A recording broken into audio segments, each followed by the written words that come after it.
So this one is a recent work, and this is called The Wheels of Time. And for me, music of all the arts is the one that most clearly communicates emotion, but I cannot play.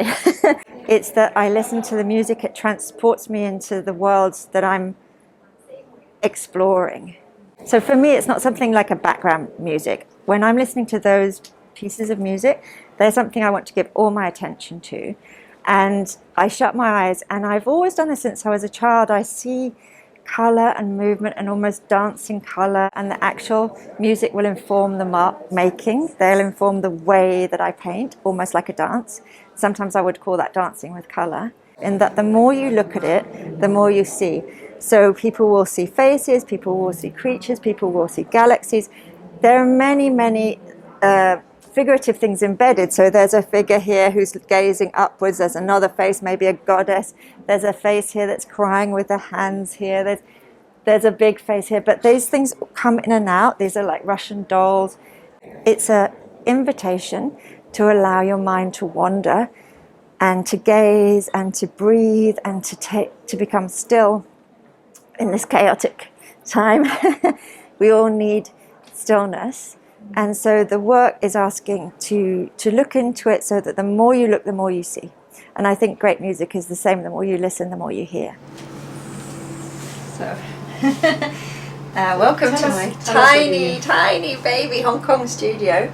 But it's my sanctuary. So I've been working on this painting now for about 3 years, and now I'm building up the next layer of texture, so on top of the other layers, so you can actually see how, if you like, I can show you how I'm actually building up these next layers onto here.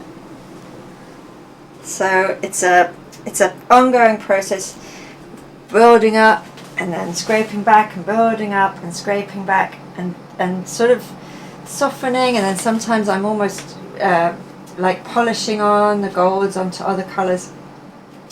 So yeah, so this is why there's many hundreds of hours in every painting.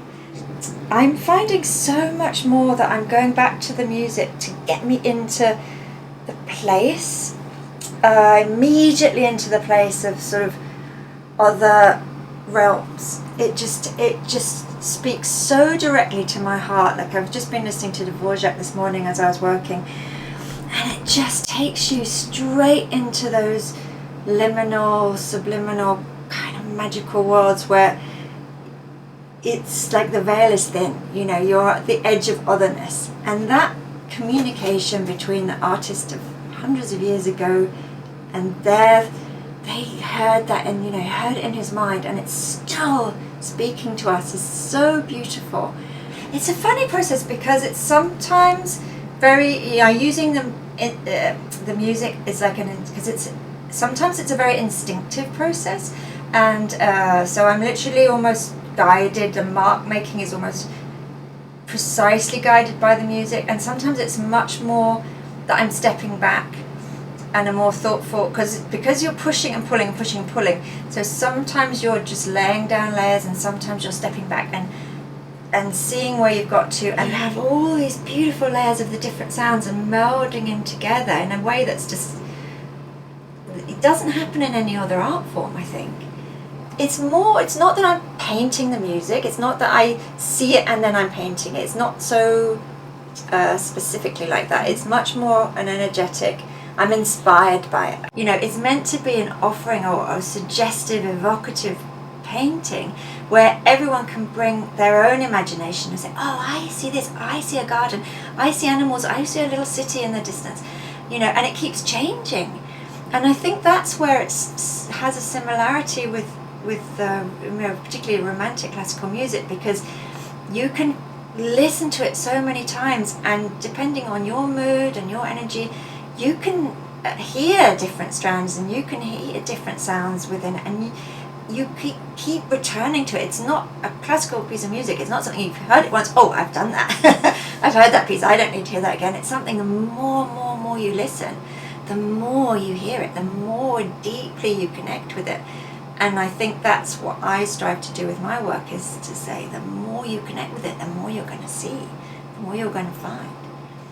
So the idea of connecting in this way with the Sinfonietta, and your idea of how people see music, it is exactly, precisely, it gives words to something that I have felt very deeply, and I didn't really investigate so much until now. So it's really lovely.